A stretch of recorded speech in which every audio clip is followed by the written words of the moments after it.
پیارے بچوں، آج کی ہماری کہانی ہے جادوئی پری کی۔ کہانی شروع کرنے سے پہلے جلدی سے میرے چینل کو سبسکرائب کر لیں تاکہ آپ کو مزید اچھی کہانیاں دیکھنے کو ملیں۔ ایک دفعہ ایک دور دراز وادی میں ایک جنگل تھا جسے خوابوں کا جنگل کہا جاتا تھا۔ یہ جنگل جادوئی مخلوقات اور حیرت انگیز مناظر سے بھرا ہوا تھا۔ وہاں ہر رات چاند آسمان پر چمکتا تھا اور جنگل میں جادوئی روشنی کی بارش ہوتی تھی جو ہر درخت پودے اور جاندار کو روشن کرتی تھی۔ اس جنگل میں ایک جادوئی پری رہتی تھی جس کا نام زرینہ تھا۔ زرینہ کے پروں میں چاندنی کی چمک تھی اور اس کی آنکھوں میں ستاروں کی جھلک۔ وہ جنگل کی محافظ تھی اور اس کا کام تھا کہ وہ جنگل کو محفوظ اور خوبصورت رکھے۔ ایک رات جب چاند پوری آفتاب کے ساتھ چمک رہا تھا،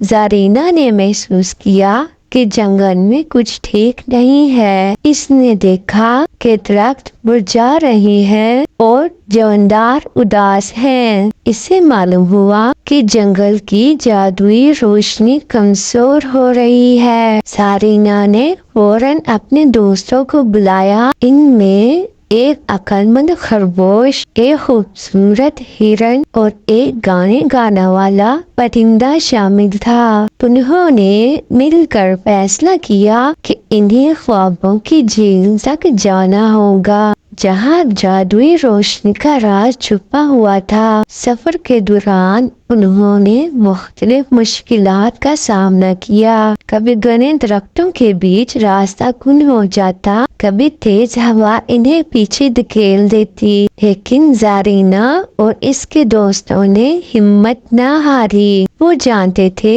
کہ جنگل کی خوبصورتی اور جادوئی روشنی کو بچانا ان کی ذمہ داری ہے۔ ان دنوں کے بعد وہ آخرکار خوابوں کی جھیل پہنچ گئے۔ جھیل چاندنی میں چمک رہی تھی اور اس کے پانی میں ہزاروں ستارے جھلک رہے تھے۔ جھیل کے درمیان ایک جادوئی کنول کا پھول تھا جس میں سے روشنی نکل رہی تھی۔ زرینہ نے کنول کے پھول سے پوچھا، اے جادوئی پھول، ہمارا جنگل مرجھا رہا ہے اور جاندار اداس ہیں، ہمیں بتاؤ کہ ہم کیا کریں تاکہ جنگل کی روشنی دوبارہ چمک اٹھے۔ کنول کے پھول نے نرم لہجے میں جواب دیا، اے جادوئی پری، جنگل کی روشنی کا راز محبت اور ہم آہنگی اور دوستی میں ہے۔ جب تک جنگل کے جاندار ایک دوسرے کا خیال رکھیں گے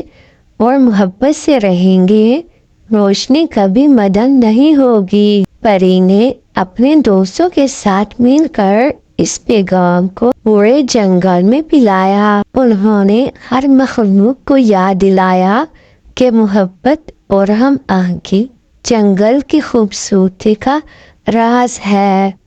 آہستہ آہستہ جنگل کے درخت دوبارہ سرسبز ہو گئے، پھول کھلنے لگے اور جاندار خوشی سے چہچہانے لگے۔ چاند کی روشنی دوبارہ جنگل پر چھا گئی، جادوئی روشنی میں ہر چیز کو چمکا دیا۔ زرینہ اور اس کے دوستوں نے دیکھا کہ جنگل پہلے سے بھی زیادہ خوبصورت ہو گیا ہے۔ زرینہ نے مسکراتے ہوئے کہا کہ یاد رکھنا ضروری ہے کہ حقیقی جادو محبت اور دوستی میں ہے۔ جب ہم ایک دوسرے کا خیال رکھتے ہیں تو دنیا واقعی جادوئی بن جاتی ہے اور جو خوابوں کا جنگل ہمیشہ کے لیے جادوئی اور خوبصورت رہا، جہاں ہر رات چاندنی کی روشنی میں جاندار محبت اور ہم آہنگی سے رہتے تھے۔